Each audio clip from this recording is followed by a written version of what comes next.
할렐루야. 반갑습니다. 청복교회에 이렇게 처음 와봤는데요. 참 교회가 아름답고 정말 특별히 이렇게 많은 교사들이 헌신하는 모습을 보니까 부럽기도 하고 감사한 마음이 듭니다. 특별히 이 교사 헌신 예배를 통하여서 하나님이 주시는 말씀, 그 은혜의 말씀을 마음속 깊이 새기시기를 바랍니다. 저는 멀리서 오지 않았고요. 저기 영등 일동 성지교회를 담임하고 있는 최요셉 목사라고 합니다. 이 청복교회 오니까 참 익숙해요. 교회가 익숙한 게 아니라 저는 이 지역이 익숙합니다. 왜 익숙하냐면 제가 94년도, 95년도 18개월 군 생활을 이 지역에서 했습니다. 특수사역이죠. 남들은 군대 가면 다 막 전방으로 가고 가는데 저는 군대 가니까 집으로 와라, 동네로 와라. 그래서 그 당시에는 이 영등 동사무소가 지금 자원봉사센터가 또 옮겼던데 그 자리에 있었습니다. 그래서 이 영등동이 이 관할에서 가장 큰, 거의 어양동도 이 영등동 관할에 있었어요. 그래서 출장소도 보내주고 같이 있었던 기억이 납니다. 그래서 특별히 또 이 지역은 여기가 200번지 지역입니다. 이 청복교회가 몇 번지인지 아십니까? 237-3? 그쯤 될 겁니다. 200번지가 제 관할 구역이었거든요. 제가 사역하고 있는 성지교회는 700번, 영등동 700번지. 그래서 이 지역은 아주 그냥 자전거를 타고 다니면서 골목골목 제가 신나게 다녔던 지역입니다. 그러면서 그 18개월 동안 유일하게 제가 교사로서 한 교회에서 봉사했던 기간이 그 18개월이었습니다. 그래서 이 교사 헌신 예배를 준비하면서 감회가 좀 새로웠습니다. 그래서 청복교회를 한번 찾아보고 이 지역을 한번 돌아보고 그런 시간을 가졌습니다. 지역이 많이 바뀌지는 않았더라고요. 특별히 제가 이제 저쪽 길 건너에 사니까 그쪽 지역은 예전에는 다 논밭이었고, 예전에 롯데마트 그 홈플러스 거기는 진짜 다 오토바이 타고 다니면서 다 뭐 파밭, 뭐 겨농사 짓고 막 그랬던 그런 지역인데 세월이 진짜 많이 흐른 것 같습니다. 그러면서 이제 이쪽 지역도 이렇게 보니까 그 가가호 방문하면서 그 아저씨들에게 쫓아다니면서 통지서 한 장 도장 찍어달라고 했던 그 기억이 새록새록 솟아납니다. 특별히 군 복무 중에서도 교회에서 또 아이들을 가르치고 함께 예배를 하고 또 신앙을 나누면서 교사의 역할을 감당했던 그 시간들, 그 시간은 저에게 그냥 단순한 군 생활이 아니었고 저에게 목회를 준비하고 그리고 또 사역자로서 이렇게 다듬어져가는, 영적 근육을 키워가는 그런 시간이었습니다. 지난주에 조태성 담임 목사님께서 교사 헌신 예배 설교를 부탁하시고 우리 청복교회 그 비전을 한번 홈페이지가 찾아보았습니다. 여기에도 이렇게 딱 잘 보이게 기록되어져 있는데요. 함께 울고 함께 웃는 교회, 영혼을 살리고 제자 삼는 선교적 교회. 맞죠? 예, 참 멋있습니다. 선교적 교회, 제자 삼는 교회. 여러분들은 청복교회 교사로서 뿐만 아니라 이 교회가 추구하고 있는 이 비전의 핵심적인 동역자라는 것입니다. 청복교회는 단순히 오늘만을 위한 교회가 아닙니다. 함께 울고 함께 웃는 교회. 보통 영혼을 제자 삼는 교회 이런 이제 표현을 많이 잡는데 앞에 함께 울고 함께 웃는 교회. 저는 이 부분이 좀 이렇게 많이 와닿았습니다. 제가 지역에도 영등동에 살다 보니까 청복교회 자주는 아니고 가끔 들릅니다. 어디에 들르냐면 이 깊은샘 작은 도서관 있죠. 예, 거기 문화센터 잘 지어졌고 주중에도 제가 가끔 오거든요. 오면 그곳에서 성도님들인지 지역 주민들인지 와가지고 뭔가를 배우고, 또 이쪽 책도 책공과 이쪽 두 군데로 나눠져 있어가지고 그쪽에서 뭐 공방처럼 뭘 배우기도 하고 열심히 무언가를 하는 모습들을 제가 가끔 와서 보게 되어집니다. 또 지역사회에서 여러 가지 크고 작은 일들이 있을 때, 또 절기 때 지역에 있는 교회들을, 작은 교회들을 섬기는 모습들, 그런 모습들을 보면서 함께 울고 함께 웃는 교회, 그 표에 맞게 지금 사역이 진행되어져 가고 있구나 라는 생각을 제가 밖에서 그렇게 느껴졌습니다. 특별히 제가 이제 그 같은 시찰에 있거든요. 중앙 시찰인데, 그 시찰에 있으면서 이번에 이 중앙교회하고 청북교회에서 미자립 교회를 위한 헌신의 사역을 감당한다. 그리고 공문이 이렇게 단톡방에 떴더라고요. 그러면서 이 미자립 교회 목회자들, 특별히 10곳을 이 청북교회가 그 총회 연금이 있거든요. 그래서 교회 사역이 다 마친 후에 그 목회자들을 위하여 연금을 드는데, 솔직히 그 미자립 교회에서 연금을 들기가 쉽지가 않습니다. 당장 사역을 하기가 급급하기 때문에. 그런데 우리 청북교회에서 10교회 목회자들을 후원하겠다. 그러면서 이 총회연금을 시작할 수 있는 시드머니 사역을 시작한다라고 하면서 공문을 보내온 모습들을 보고, 우리 중앙시찰 안에 이 청북교회가 이렇게 참 귀한 사역들을 감당하고 있구나. 그러니까 같은 시찰, 관내 교회가 이런 교회를 하는 모습을 보면서 참 뿌듯함을 느끼었습니다. 여러분, 이것은 그냥 단순한 후원이 아닙니다. 미래 세대를 위한 제자도적 연대입니다. 제자 사역도 혼자 하는 것이 아니라, 교회 사역도 혼자 하는 것이 아니라 함께 하는 것입니다. 그냥 홀로 나 혼자 하는 것이 아니라 함께 할 때, 믿는 자들이 힘을 합쳐서 선을 이루고 빛이 나타날 때 하나님의 놀라운 역사가 나타날 줄을 믿습니다. 여러분들이 가장 앞서서 이 비전을 실천하시고 또 다음 세대를 세우는 귀한 분들이 우리 교사이기 때문에 다시 한번 우리 교사들을 축복하고 격려합니다. 오늘 우리가 본문 말씀, 함께 나눌 말씀은 마태복음 28장 18절에 20절 말씀이지요. 바로 예수님의 지상 대명령의 말씀입니다. 부활하신 예수님께서 제자들에게 마지막 당부해 주신 말씀이죠. 유언과 같은 말씀. 유언이 뭐예요? 가장 중요한 말씀, 새겨야 될 말씀, 마지막으로 그들에게 임팩트 주는 말씀이지 않습니까? 하늘과 땅의 모든 권세를 내게 주셨으니 그러므로 너는 가서 모든 족속을 제자로 삼아 아버지와 아들과 성령의 이름으로 세례를 베풀고 내가 너에게 본반 모든 것을 가르쳐 지키게 하라. 여러분, 이 말씀은 교회의 존재의 목적일 것입니다. 특별히 오늘 이 자리에 오신 교사들은 붙잡아야 될 가장 중요한 사명일 것입니다. 본문에서 예수님은 동사가 크게 4가지가 나오는데요. 가라, 제자를 삼아, 그리고 세례를 베풀라, 가르쳐 지키라라고 말씀하고 있습니다. 여러분, 여기 보면 이 원어적으로 보면 4가지 동사가 나오는데, 가라, 제자 삼아, 베풀라, 지키게 하라. 여기서 명령형이 뭘 것 같습니까?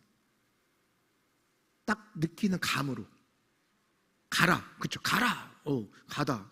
가라도 명령형 같아요. 고, 가, 렛츠고, 가라. 또 지키게? 지키게 하라. 지켜야 돼. 좀 세잖아요. 꼭 지켜. 그런데요, 원어적으로, 헬라어 원어적으로 보면 여기서 명령형은 한 가지밖에 없어요. 다 명령형 같잖아요. 근데 하나예요. 뭐냐면 제자를 삼아. 이게 명령형. 우리 한국어로는 이 구별이 안 되는데 원어에 보면 그렇다는 겁니다.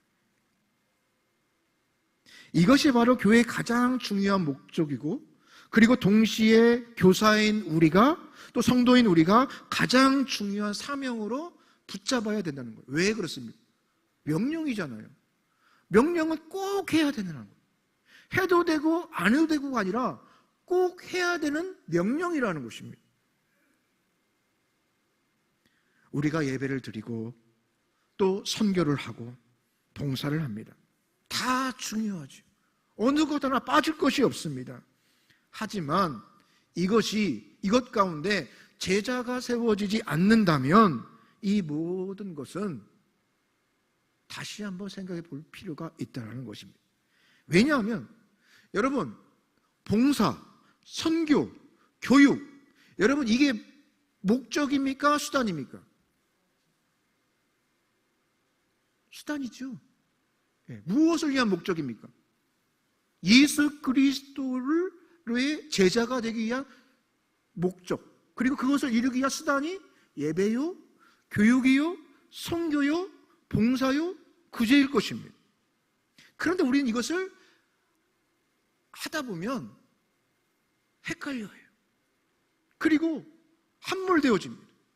그래서 내가 최고야, 이 없으면 안 돼, 그러면서 서로 싸웁니다. 큰 목적, 제자 삼는 그 목적, 사람을 세우는 목적, 영혼을 구원하는 목적, 그것은 온데간데 없고 내 봉사가 너희가 왜 하면 서로 반목합니다. 왜 교회가 싸웁니까? 왜 교회가 분쟁합니까? 바로 여기 있어요. 목적을 잃어버리고 수단 때문에, 때로는 물질 때문에, 어떨 때는 지위 때문에 그냥 하나의 수단에 불과한 것입니다. 근데 그것 때문에 목적을 잃어버리는 우리들의 모습이 때로는 너무나 많다라는 것입니다.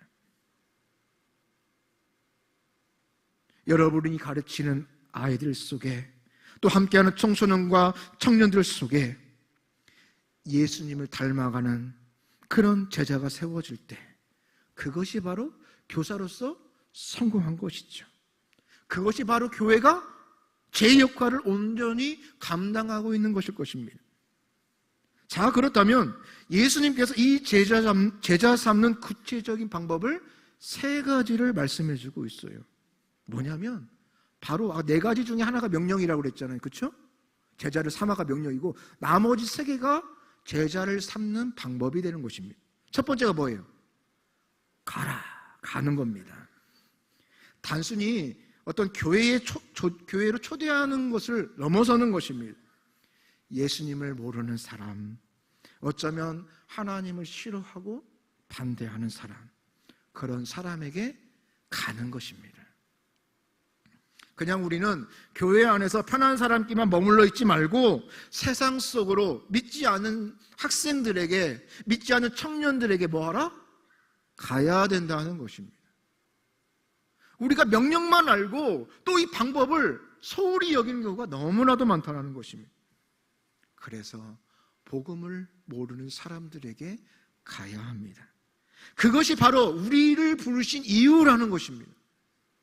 우리를 교사로 부르셨다면 그냥 주일날 나에게 온 그 분반 공부만 하면 잘하지, 하면 되지, 그것이 아니라 뭐 해야 된다? 가야 된다는, 믿지 않는 친구들에게, 아이들에게, 청년들에게 우리가 가야 된다는 것입니다. 교사로서 우리가 해야 될 일은 예수님을 소개하고 복음을 전해야 되는 것입니다. 예수님은 어떻게 하셨습니까? 예수님은 제자를 어떻게 하셨습니까? 부르셨나요? 아니죠. 예수님이 다 가신 거예요. 금을 깃는 그 제자들이 가신 거예요. 오라, 나를 따라오라. 다 예수님이 가셔서 그들을 제자 삼으신 것입니다. 그런데 우리는 어떻게 하고 있어요? 가지 않습니다. 아니, 온 아이들도 때로는 가. 왜 이렇게 떠들어? 왜 이렇게 말을 안 들어? 온 아이도 돌려보내지는 않았습니다. 근데 오늘 말씀해 보니까 너희들이 가야 된다라고 말씀하고 있는 것이죠. 제가 이제 군복무 시절에 교사를 했다고 했잖아요. 그때 했던 일들이 이런 일들이었습니다. 어떻게 하면 믿지 않는 친구들에게 예수님을 소개할 수 있을까? 그러면서 점심 때 아이들을 그 국기봉, 학교 가면 다 국기봉이 있잖아요. 국기봉으로 우리 반 아이들을 모이게 했습니다. 점심 때 일주일에 한 번. 그래서 제가 가서 요즘처럼 더울 때는 집 방학이 이 더울 때는 쭈쭈바를 사고, 하드는 금방 녹으니까 쭈쭈바, 폴라포 이런 거 사가지고 아이스박스나 이런 거에다 좀 이렇게 해서 가서 처음에는 5개, 친구들 막 데려오더라고요. 10개 갔습니다. 뭐 가서 특별히 할 거 없어요. 그냥 아이들 머리 한번 쓰다듬어 주고, 뭐 교회 안 온 애들 있으면 다음 주에 올 거지? 크게 뭐 교훈하고 뭐 책망하지 않아도 온 이유를 아이들이 다 압니다. 핵심이 뭐냐? 가는 겁니다. 조금 두 손이 무겁게 그렇게 가면 얼마든지 와요. 그러면서 자연스럽게 아이들이, 그 안 오던 아이들이 올 수밖에 없게요. 또 주말에는 아이들과 함께, 제가 운동을 좋아하거든요. 그래서 노상 축구를 했습니다. 그래서 그 학교 모여가지고 남자아이들 보통 제가 20명씩을 데리고 다녔어요.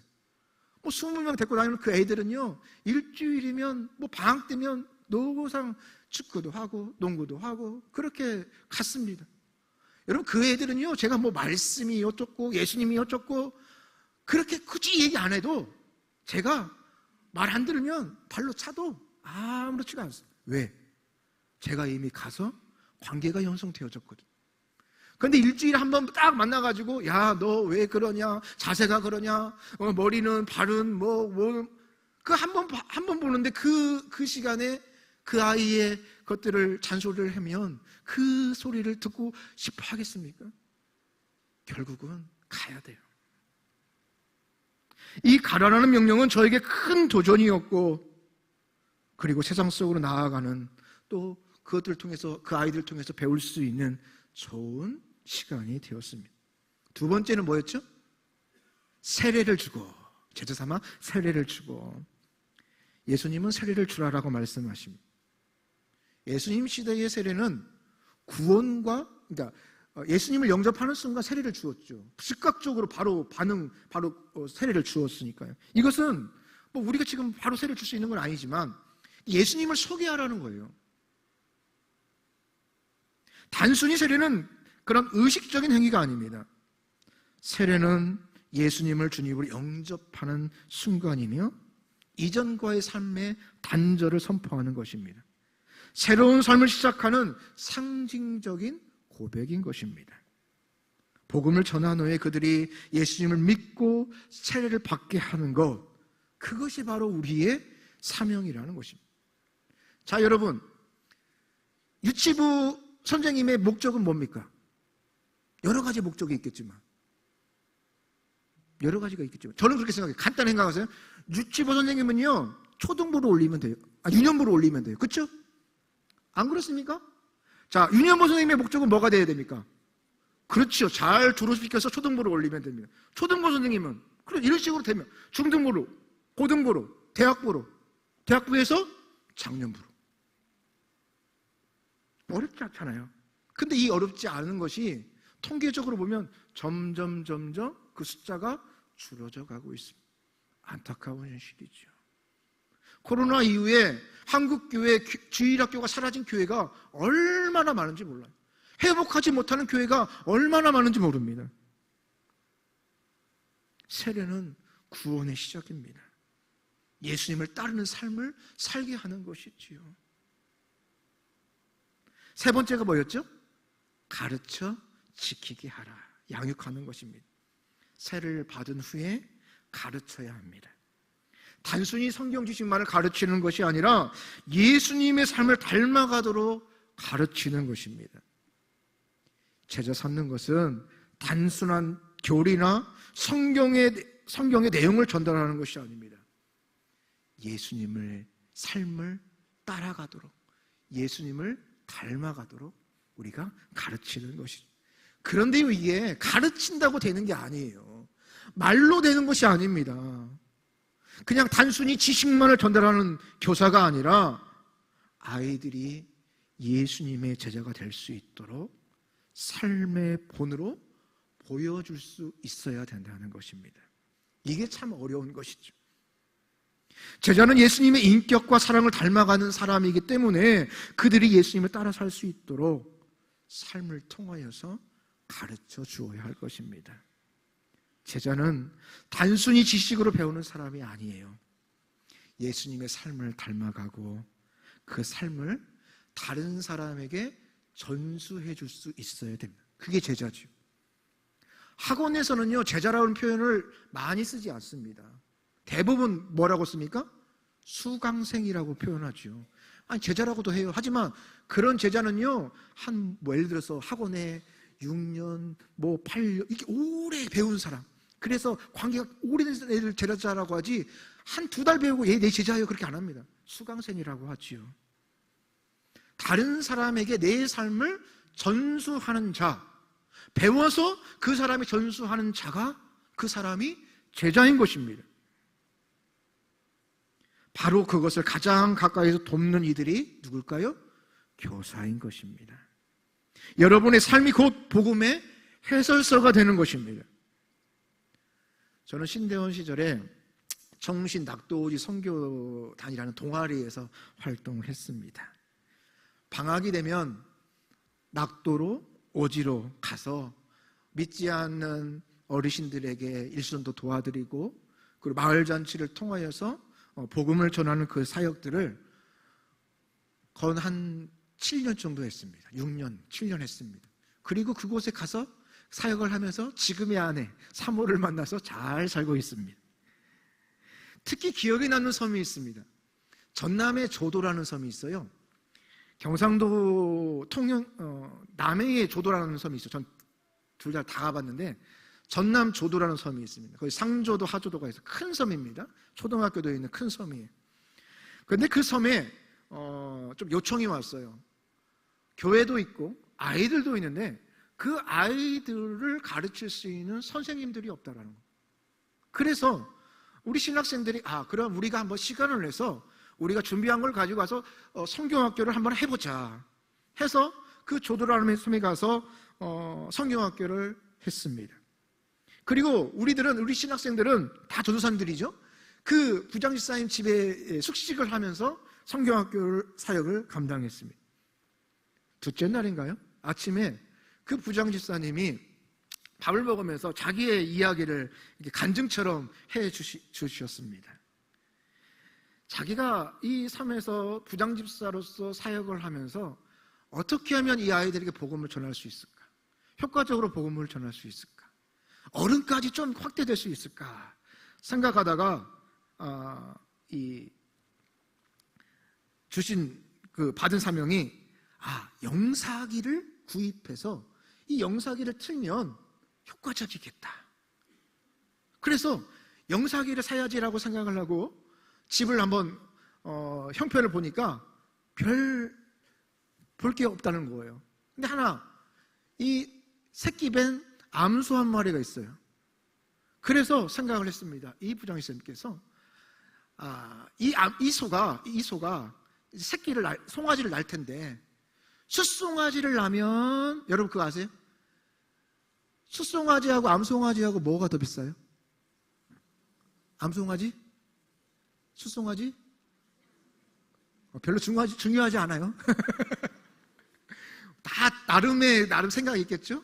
저도 암송아지가 비쌀 거라 그냥 생각을 해봤는데 그분이 그렇게 말씀해요. 숫송아지가 비싸대요. 그리고 숫송아지가 자그마치 100만 원이 비싸요. 이상한 것 같죠? 왜 그런 줄 아세요? 당연히 암송아지가 새끼도 베고 하니까 당연히 비쌀 것 같죠? 찾아보세요. 어느 순간에는 암송아지가 좀 비쌀 때도 있었어요. 대부분 숫송아지가 비싸요. 왜 그러냐면 모든 저는 전문가는 아니지만 제가 틀릴 수도 있습니다. 하지만 그분이 그래서 저에게 그렇게 말씀을 해주셨어요. 숫송아지가 보통 일반 6개월, 7개월 된 그 송아지가 되면 숫송아지가 한 370만 원, 평균 370이 되면 암송아지는 한 100만 원이 싸대요. 100만 원이 더 비싸다는 겁니다. 숫송아지가. 송아지는 좀 더 가격이 떨어지게 싸겠죠. 왜냐하면 똑같이 소를 키워도 이 숫송아지는 이 육질이 훨씬 좋고 그 다음에 근육이 고기가 훨씬 더 많이 나오는데요. 그래서 키워도 이 숫송아지가 훨씬 더 값어치가 많이 된다고 합니다. 그래서 이 분이 생각하시기를 숫송아지가 태어나면 영사기를 그 여자 권사님하고 상의를 한 거예요. 여보, 우리 숫송아지가 태어나면 이거 팔아서 일부분은 좀 가게 보탬이 되고 일부분은 영사기를 구입해서 이런 용도로 사용합시다. 그리고 암송아지가 태어나면 우리 형편도 어려운데 다음에 한번 기회를 봅시다. 그렇게 얘기를 했더니 이 여자 권사님이 여보, 우리 하나님과 그런 거래하지 맙시다. 장사하지 맙시다. 자기는 딴에 좀 이렇게 헌신하려고 했는데 좀 이렇게 면이 좀 상한 거죠. 그래서 그래, 당신이 그러면 그렇게 합시다. 그렇게 결단을 하고 그 다음날 딱 새벽 기도를 하고 왔는데 어떻게 된지 아세요? 숫송아지? 암송아지? 숫송아지 2마리. 쌍둥이가 태어났더래요. 그분이 저에게 뻥을 치겠어요. 이야기를 지어내겠어요. 그분이 직접 말씀하셨어요. 2마리가 딱 쌍둥이는 아니에요. 2마리가 태어나면서 영사기를 잘 구입해서 지금도 잘 사용하고 있다라고 말씀을 해주셨습니다. 하나님은 헌신하는 자의 헌신을 기억하십니다. 그리고 그 필요를 채워주십니다. 우리가 헌신할 때,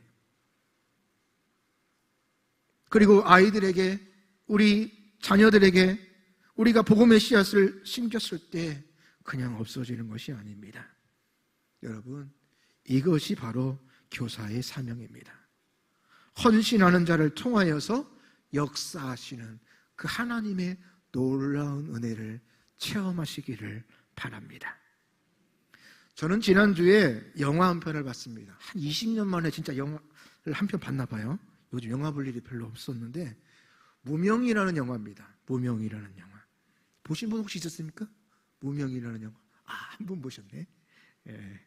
제가 갔더니요, 한 3분 정도 보고 계시더라고요. 그 롯데 시네마에서. 그래서 저희는 목회자 모임이어서 한 10명 정도 가서 봤는데, 기회가 되면 지금도 하시면 한번 보시면 좋을 것 같습니다. 무명이라는 영화입니다. 우리가 잘 몰랐던 이야기, 바로 일제강점기 시절 그 조선 땅에 복음을 전하는 일본인 선교사의 이야기입니다. 2명의 일본 선교사의 이야기. 한 분은 노리마츠 마사야시, 그리고 또 한 명은 오다 나라지.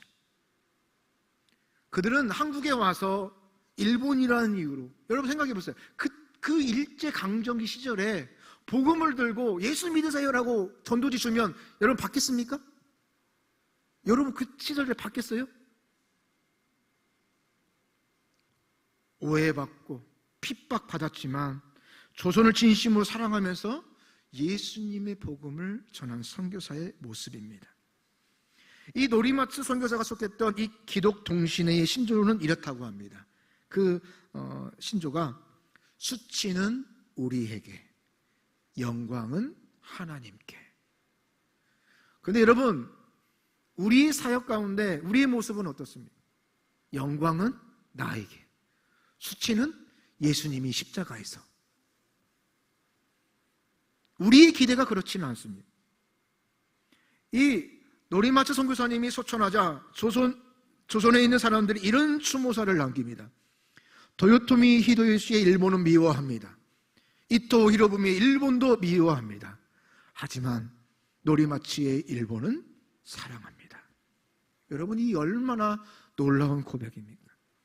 이름도 없이 빛도 없이 자신을 드렸지만 그 진심은 결국 사람들의 마음을 움직였다는 것입니다. 여러분, 이 말은 우리 교사에게도 동일하게, 우리 성도님들에게도 동일하게 적용될 것입니다. 우리가 하는 일은 종종 눈에 뜨지 않을 때도 있습니다. 아이들의 장난에 상처받을 수도 있습니다. 요즘에 애들은요, 뭐 사줘도 고마운 줄을 몰라요. 저희 때만 해도 떡볶이 오뎅 하나면 끝났어요. 지금은 콧방귀가 나옵니다. 야, 이거 사줄게 하면, 에이, 그거요? 무슨 패밀리 무슨 레스토랑 그 정도 가면 시간 좀 잠깐만 스케줄 좀 볼까요? 진짜 힘듭니다. 끝이 없어요. 그걸로 되는 것도 아니에요. 상처받기도 하고 말씀을 전하려고 해도 반응이 없습니다. 낙심하지요. 하지만 여러분, 그 작은 섬김을 통하여서 언젠가 그 아이가 성장하여서 내가 이 선생님 때문에, 청복교회 유치부 누구 선생님 때문에, 초등부 누구 선생님 때문에 내가 교회 다닐 수 있었고 나의 신앙을 지킬 수 있었다라는 고백, 그런 고백이 나올 것입니다. 교사의 삶은 이 일본 선교사님들의 삶처럼 무명의 사역일 수도 있을 것입니다. 하지만 그 무명 속에 담긴 진심은 영광스러운 하나님의 나라를 세우는 씨앗이 될 것입니다. 사랑하는 성도 여러분, 교사 여러분, 나의 이름이 세상에 알려지지 않아도 좋습니다. 괜찮습니다. 여러분의 수고가 SNS나 뉴스에 오르지 않아도 괜찮습니다. 그런데 누가 기억하십니까? 하나님께서 꼭 기억하실 것입니다. 하나님의 나라의 제자는 바로 이렇게 만들어지는 것입니다. 우리 교사들의 비록 이름도 없이 눈에 띄지도 않는 곳에서 복음을 가르치는 그 일선에서 하나님은 그 헌신을 가장 귀하게 여기시고 영원히 인정하실 것입니다. 제자를 세우는 일은, 아이들을 가르치는 일은 결코 작은 일이 아닙니다. 우리가 가르치는 그 아이 한 명을 통하여서 미래의 예배자가 되고 기도의 사람이 되고 나라를 바꿀 수 있는 사람이 될 수 있을 것입니다. 우리는 단지 지식을 전달하는 그런 사람이 아닙니다. 예수님의 마음으로, 삶으로 안아주고, 여러분 가십시오. 그냥 가시면 됩니다. 그냥 다른 거 필요 없이 가시면 됩니다. 그들에게 예수님을 소개하고 그들에게 가르쳐 지키게 할 수 있는 힘을 보여주시기를 바랍니다. 그리고 그래서 그 사명을 붙잡고 우리가 헌신할 때 청복교회의 다음 세대는 흔들리지 않고 믿음의 반석 위에 든든히 세워질 것입니다. 혹시 알아주지 않는다면 여러분 말하십시오. 괜찮습니다. 내가 무대에 서지, 내가 영웅이 되어지지 않아도 괜찮습니다. 하지만 하나님은 여러분의 땀과 눈물과 수고를 정확히 보고 계십니다. 그리고 그 헌신을 통하여서 예수님을 닮은 진짜 제자가 세워질 줄을 믿습니다. 한번 결단하는 시간을 가졌으면 좋겠습니다. 이렇게 한번 딱 손을, 오른손을 한번 들어보세요. 우리 성도님도 들어도 괜찮습니다. 들고 따라하세요. 나는 아이들을 사랑하겠습니다. 나는 아이들에게 복음을 전하겠습니다. 나는 아이들이 예수님이 닮도록 삶의 본을 보이겠습니다. 아멘. 그리고 기억해야 됩니다. 볼지어다 내가 세상 끝날까지 너희와 항상 함께 있으리라. 예수님이 나와 함께 하십니다. 이 믿음으로, 이 사명으로 오늘 다시 힘차게 시작하시기를 바랍니다. 청복교회 우리 성도 여러분, 교사 여러분, 교사는 교회의 희망이며 하나님의 기쁨인 것입니다. 우리 청복교회를 통하여 더 많은 제자들이, 더 많은 하나님의 의가 나타나기를 축복합니다. 그래서 먼 훗날 우리가 하나님의 앞에 섰을 때 착하고 충성된 종아 칭찬받는 믿음의 교회가 되기를 주님의 이름으로 축복합니다.